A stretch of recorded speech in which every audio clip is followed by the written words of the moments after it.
Look at any street corner in the capital, and you will see it. The heavy, black silhouette of the London taxi.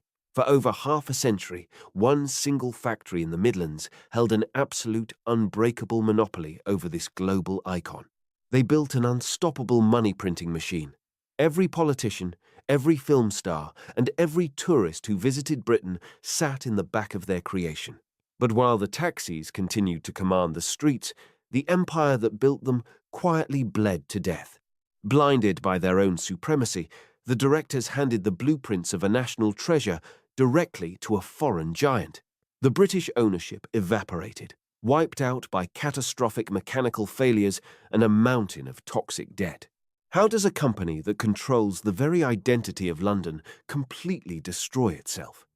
This is the story of an empire that traded its soul for survival. Chapter 1. An icon on London streets. The year 1958 brought a structural shift to the streets of the British capital.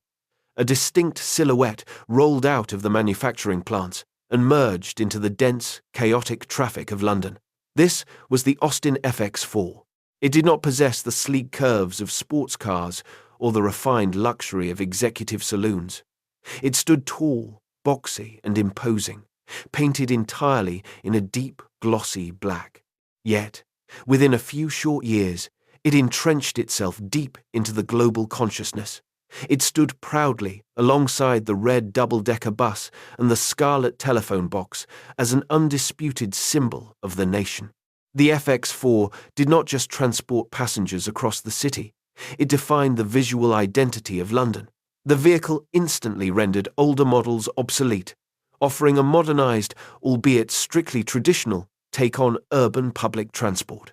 The physical shape of this machine answered to strict historical laws, not fleeting market trends. The Public Carriage Office dictated every dimension, every curve, and every mechanical capability through a rigid set of rules known as the conditions of fitness.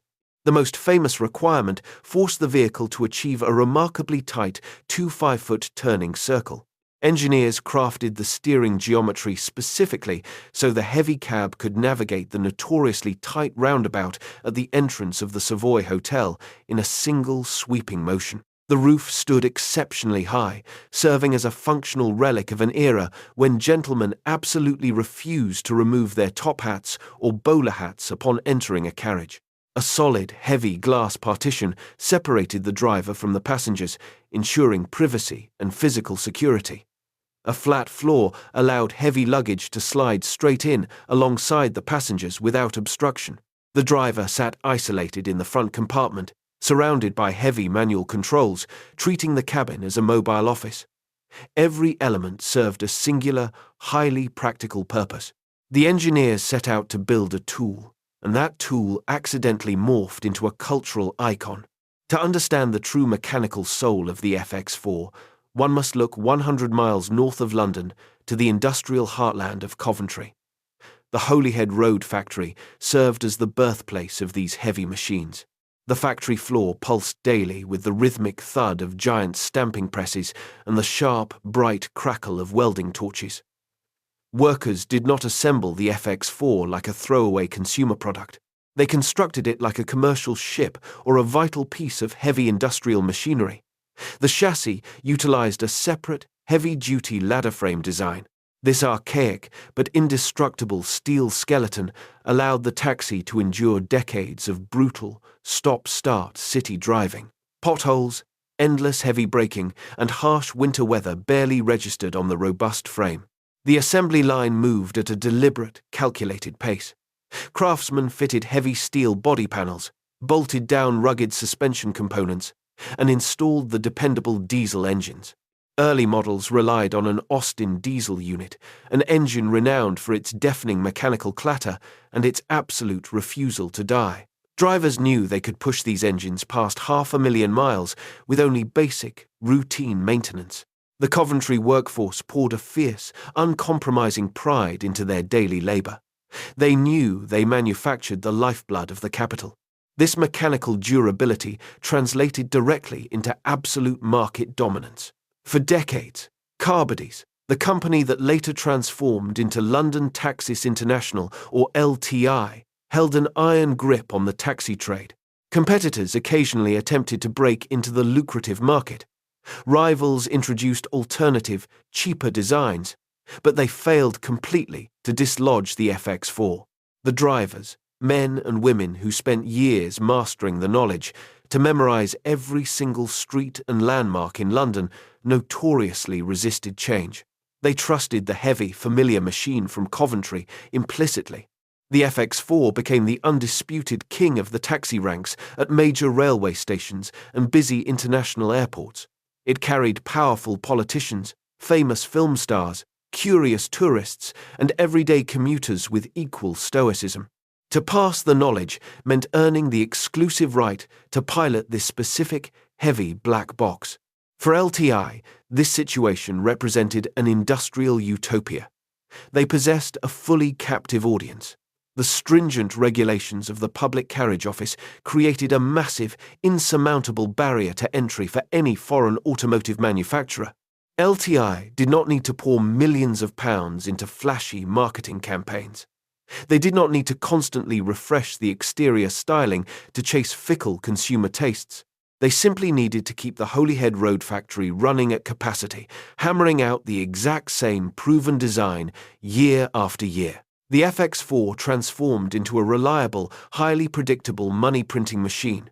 The company established a monopoly so complete that the brand name became synonymous with the entire taxi profession itself. They cornered a highly profitable niche market and securely locked the doors from the inside. This era represented the absolute peak of the automotive empire. LTI stood unassailable, sitting comfortably behind a strong fortress of government regulations and fierce, unwavering driver loyalty. They built an institution that felt totally permanent. The factory workers in Coventry believed their jobs would last forever, securely passing down their positions on the assembly line from father to son. The executives in the boardroom counted steady profits, confident that the black cab would rule London until the end of time. They owned the streets. They owned the identity of the city. But absolute monopolies breed a dangerous, silent kind of comfort. When a company stops fighting aggressively for its survival, it stops looking at the horizon. The FX4 stood as a masterpiece of 1950s engineering, but the world outside the Holyhead Road factory walls quietly prepared to move forward. For now, the heavy diesel engines rattled on, and the black cabs ruled supreme, entirely blind to the slow ticking of the clock. Chapter 2. A time machine trapped in the past. The 1980s and 1990s radically redefined global manufacturing. Across Europe and Asia, automotive giants tore down old factories and built heavily automated production lines. Robots welded chassis with absolute precision. Engineers utilized wind tunnels to cheat physics and improve fuel efficiency. Electronic fuel injection replaced mechanical carburetors. The world moved fast, yet, behind the brick walls of the Holyhead Road factory in Coventry, time stood entirely still. London Taxis International operated in a completely isolated bubble. While competitors embraced the digital age, the British manufacturer stubbornly clung to the heavy, manual processes of the post-war era. They kept the ancient FX4 in continuous production for an astonishing 39 years. They did not change the core formula because they firmly believed they did not have to. The company controlled the market, and the market demanded the black cab. However, the inevitable pressure of modern emissions and safety standards eventually forced their hand. In 1997, LTI finally retired the venerable FX4 and introduced its successor, the TX1. On the surface, the new vehicle appeared to be a triumph of heritage design. It successfully captured the classic silhouette of the London taxi. It retained the tall roof, the iconic upright grille, and the essential heavy glass partition. It still achieved the mandated 25-foot turning circle. Tourists and Londoners embraced the familiar shape, but beneath the fresh exterior panels, the engineering told a deeply troubling story of industrial stagnation. The TX1 did not represent a leap forward. It served merely as a cosmetic update, laid over a severely outdated mechanical philosophy. The chassis design remained stubbornly traditional. The company lacked the massive capital required to engineer a modern, lightweight platform from scratch. The root of this mechanical backwardness lay directly in the boardroom. The executives at Manganese Bronze, the parent company of LTI, systematically starved the research and development budget. They viewed deep engineering investments as an unnecessary expense. Why spend millions creating proprietary technology when the customer had nowhere else to go?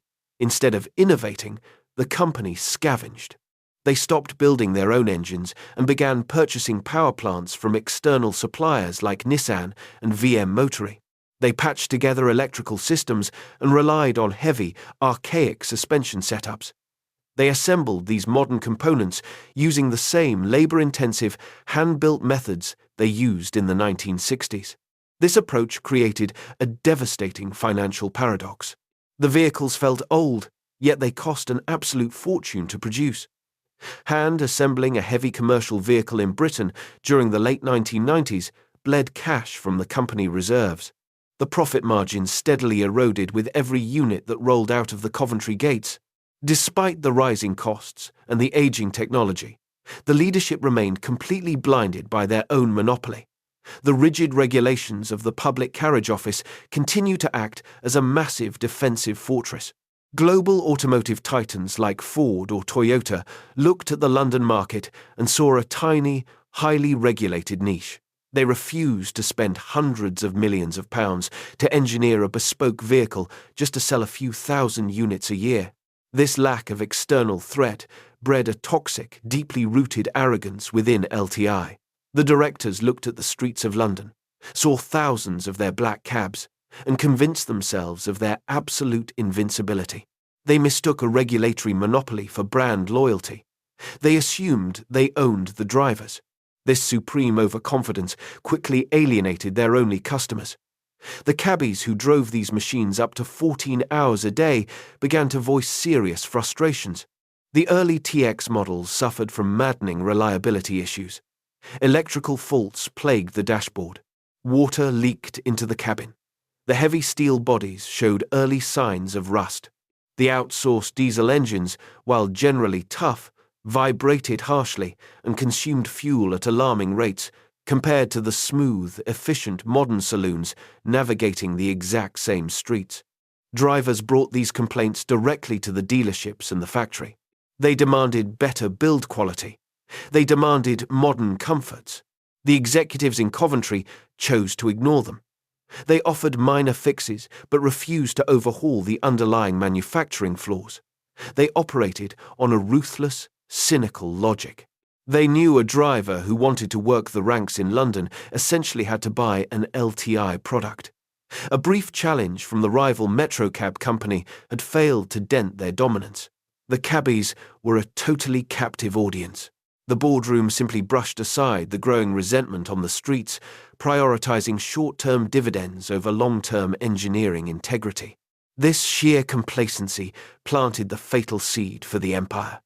They believed the walls of London would permanently shield them from the ruthless efficiency of the globalized world. They failed to realize that when a company stops moving forward, it begins to die. They survived the dawn of the new millennium as a mechanical dinosaur, a time machine permanently trapped in the past. They possessed the most famous vehicle shape in the world, but they lacked the industrial strength to sustain it. The cash reserves dwindled, the drivers grew restless, and the protective walls built by government regulations slowly began to crack. The stage was set for a desperate, frantic search for survival, a search that would lead the pride of British engineering to look towards the distant East. Chapter 3. Shaking Hands with the Eastern Giant. The new millennium brought harsh and unforgiving realities to the British automotive sector. Manganese Bronze Holdings, the parent company of London Taxis International, found its cash reserves dropping to critically low levels. Producing heavy commercial vehicles entirely by hand in the Midlands drained capital much faster than sales could replenish it. The Holyhead Road factory operated with massive overheads, struggling to maintain profitability while utilizing ancient production methods. The boardroom faced a brutal and stark choice: They needed to drastically reduce manufacturing costs immediately, or they would face total bankruptcy. Traditional British banking avenues offered zero support for an aging manufacturer clinging to past glories. The directors frantically scanned the globe for a financial lifeline. They ultimately found their answer in Shanghai. In late 2006, Manganese Bronze announced a historic strategic joint venture with Geely Automobile Holdings. Geely stood as a rapidly expanding Chinese manufacturer, hungrily seeking to acquire established Western heritage brands. The deal promised to save the iconic black cab from extinction. On paper, it looked like a brilliant and necessary corporate rescue mission. The agreement fundamentally and permanently altered the DNA of the London taxi. Geely brought massive financial resources, limitless ambition, and access to vast, low-cost manufacturing facilities. Manganese Bronze brought the world-famous FX4 and TX lineage, along with decades of highly specialized engineering knowledge regarding urban transport vehicles. The master plan dictated that Geely would manufacture the chassis, the heavy steel body panels, and the major structural components in their massive Chinese plants. They would then ship these flat-packed parts across the oceans directly to the United Kingdom. The Coventry workers would simply bolt the imported pieces together, drop in a modern sourced engine, and apply the final thick coats of black paint. The British executives cheered the decision loudly. They calculated the massive savings per vehicle unit and promised their anxious shareholders a swift return to spectacular profitability. They boldly claimed this modern, globalized approach would securely guarantee the future of the Holyhead Road factory for another century.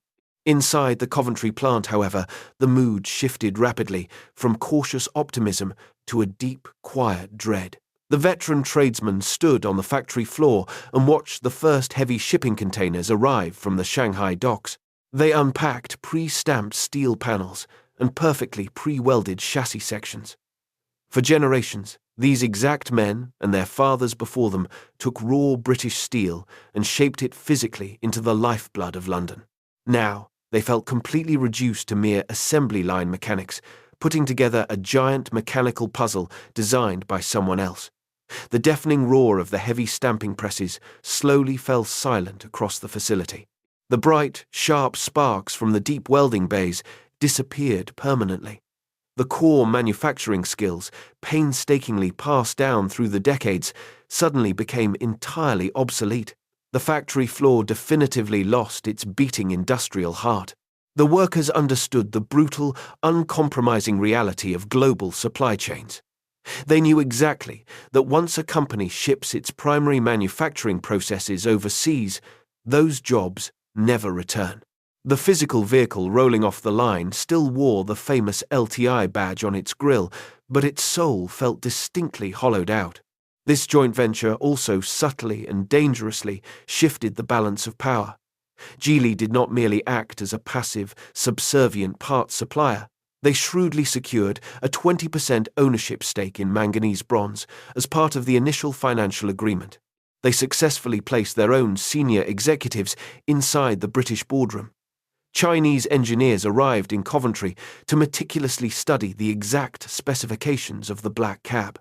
They examined the unique steering geometry that allowed the 25-foot turning circle. They analyzed the heavy-duty suspension design built to withstand constant punishment. They absorbed decades of highly specialized knowledge regarding the demanding conditions of fitness mandated by the rigid London transport authorities. Geely even began producing their own version of the taxi for the Chinese domestic market under the England brand. Manganese Bronze essentially handed over the secret blueprints of a national icon in exchange for a temporary injection of cheap, imported parts. They traded their most valuable intellectual property for short-term survival. The British directors genuinely believed they controlled the partnership and dictated the terms. They severely underestimated the immense ambition and the rapid learning curve of their new Eastern allies. As the years progressed, the reliance on Geely deepened into total dependency. LTI completely stopped developing new internal mechanical systems. They tied their future production absolutely to the shipping schedules of the Chinese docks. The predicted cost savings materialized exactly as the accountants calculated. Yet the long-term strategic position of the British company grew incredibly fragile. The Holyhead Road factory morphed into a sad, hollow shell of its former glory. It transformed from a proud, fiercely independent manufacturing powerhouse into a simple, quiet staging area for foreign components. The executives in Coventry blindly celebrated their reduced overheads, utterly oblivious to the trap closing tightly around them. The 2006 joint venture did not serve as a lifeline. It functioned perfectly as a corporate Trojan horse. Manganese Bronze voluntarily opened the gates of their ancient fortress. They invited a massive global competitor directly into their inner sanctum, giving Geely the absolute perfect opportunity to dismantle the British taxi empire completely from the inside out. The stage was perfectly set for a spectacular and catastrophic collapse. Chapter 4: The Fatal Crack and the Fall. The illusion of control finally shattered in the autumn of 2012. For years, Manganese Bronze patched over deep structural cracks with imported components and sheer brand arrogance. They assumed the London driver would tolerate anything as long as the vehicle looked like a traditional cab. They were wrong. The fatal blow did not emerge from a slow sales decline. It arrived as a sudden, catastrophic mechanical failure that brought the company to a violent halt. Reports flooded into the Coventry headquarters from the streets of London. Drivers of the relatively new TX4 models experienced something utterly terrifying. Their steering wheels would suddenly seize or fail completely while navigating busy intersections. The steering box, a critical safety component, contained a severe manufacturing defect. A vehicle designed specifically to weave through tight urban spaces suddenly lost its ability to turn. This constituted a lethal hazard. The transport authorities immediately intervened. They ordered an urgent, mandatory suspension of all new TX4 registrations. LTI had no choice but to issue a massive recall. They ordered hundreds of newly delivered vehicles straight off the road. Worse still, they completely halted all sales and deliveries of new taxis. This decision instantly triggered a devastating financial chain reaction. Manganese Bronze operated on razor-thin margins. They relied entirely on the continuous flow of completed vehicles, leaving the factory gates to pay their weekly bills. When the transport trucks stopped loading new cabs, the revenue stream dried up overnight. The company possessed zero cash reserves to weather a severe storm. The origin of the defective parts added a bitter layer of irony to the crisis. The faulty steering boxes did not originate from British steel. They came directly from a supplier in China, integrated into the supply chain through the Geely joint venture. The exact strategy designed to save money had just manufactured the instrument of their execution. LTI promised their customers cheaper, reliable parts. Instead, they delivered a product that threatened lives. On the streets, the reaction proved ruthless. The London cabbie possesses a famously long memory. They had endured years of declining build quality, rusting bodies, and unresponsive management. The steering box scandal served as the absolute breaking point.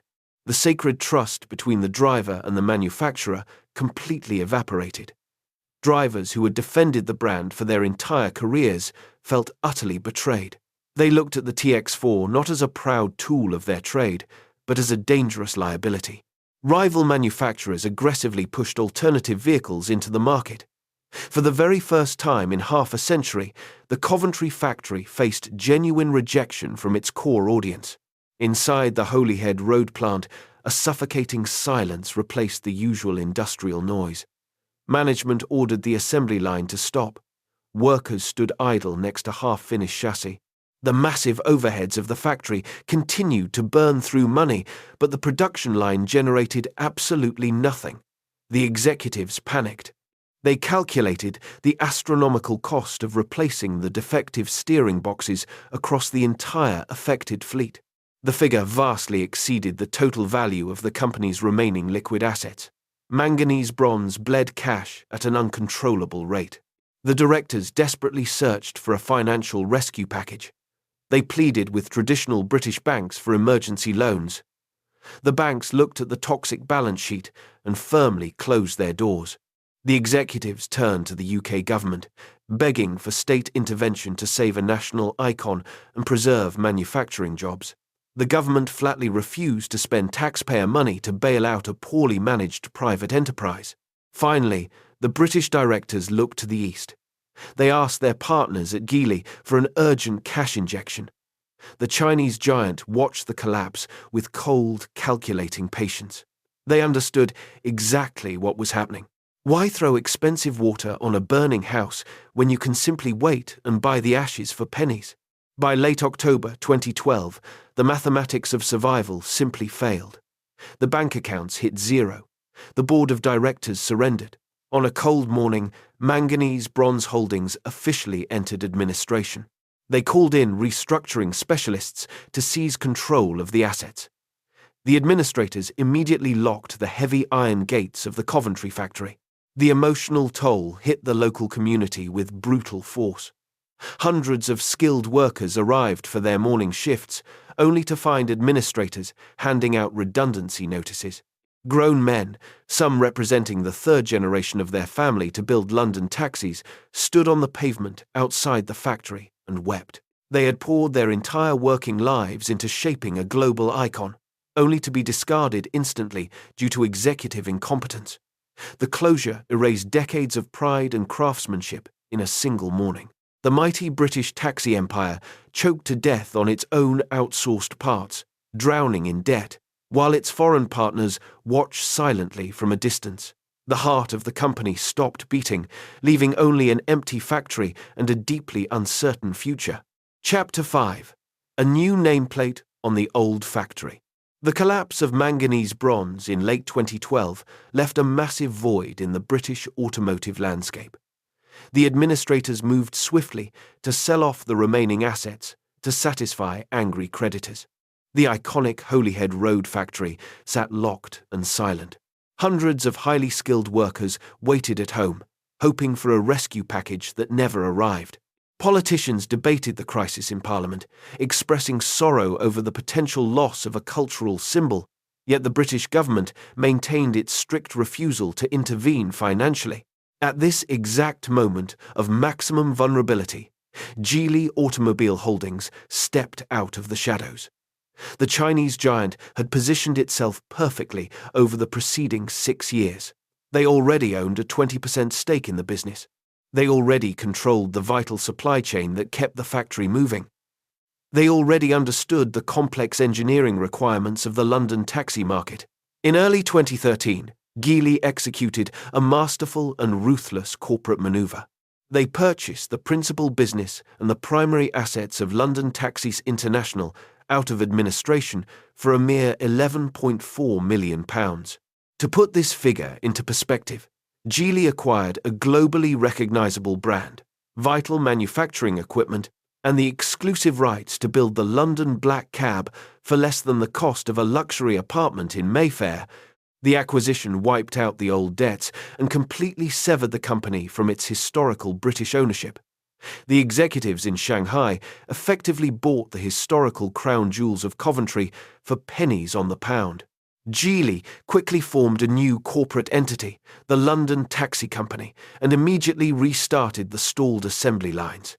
The workers returned to the factory floor, grateful to receive their pay packets once again, but they clearly understood the harsh reality of their new situation. They no longer built a uniquely British product. They now assembled a Chinese vehicle that simply wore a traditional English uniform to appease the local market. The death of the original London Taxis International provides a brutal, unforgiving lesson in corporate complacency. The company died because its leadership fundamentally misunderstood the true nature of their own success. They believed their monopoly stemmed from fierce brand loyalty and superior engineering prowess. In reality, their monopoly survived solely on archaic government regulations that artificially blocked external competition from entering the city. When a business relies entirely on a regulatory moat rather than pushing genuine innovation, it essentially signs its own death warrant. LTI clung stubbornly to a glorious past. deliberately ignoring the rapid technological advancements sweeping across the global automotive sector. They failed to invest heavily in research and development when they possessed the vast cash reserves to do so. Instead, they extracted short-term profits to please shareholders and systematically starved the engineering departments of vital funding. When modern emissions standards and stringent safety requirements finally breached their regulatory fortress, they lacked the internal capability to respond. They frantically attempted to patch the fatal gaps by outsourcing critical components to the cheapest possible international bidders. This desperate strategy destroyed their overall quality control. The catastrophic steering box failure did not happen by accident. It occurred as the direct, inevitable result of a company stripping away its core manufacturing integrity to save a few pounds per unit. Furthermore, their absolute reliance on a single, highly specialized product left them entirely exposed to market shocks. They built absolutely nothing else. When the safety recall halted sales of the TX4, the entire corporate structure instantly collapsed inward. LTI serves as the ultimate warning against industrial arrogance. You cannot pause time, and you cannot outsource your core identity without eventually losing your fundamental soul. Today, the black cab continues to dominate the busy, rain-slicked streets of the British capital. The iconic shape remains instantly recognizable to any tourist or local citizen navigating the city. The vehicles still achieve that legendary tight turning circle outside the famous hotels. They still carry the glowing taxi light proudly on the tall roof. Geely eventually poured hundreds of millions of pounds into the newly acquired brand, dramatically transforming the London Taxi Company into the London Electric Vehicle Company. They moved production to a massive, state-of-the-art facility in Ansty, firmly closing the historic Holyhead Road plant forever. The modern cabs now run on advanced electric powertrains, boasting zero emissions and sophisticated digital touchscreens. They represent a massive leap forward in urban transport technology, finally bringing the vehicle into the 21st century. Yet, beneath the familiar black paint and the classic silhouette, the fundamental truth remains stark and undeniable. The mechanical heartbeat of London no longer belongs to the Midlands. The strategic decisions directing this global icon occur exclusively in corporate boardrooms located 5,000 miles away in Hangzhou. The immense profits generated on the busy streets of Westminster and Camden flow steadily and inevitably eastward. The story of the Austin FX4 and its direct descendants ends not in total destruction, but in complete corporate assimilation. The modern business world respects no geographical borders and honors no industrial heritage when the balance sheets fail. The British taxi empire proves that even the most deeply embedded national symbols can easily transform into tradable commodities in the ruthless arena of global capitalism. The black cab successfully survived the brutal transition, but it traded its sovereign independence for its continued existence.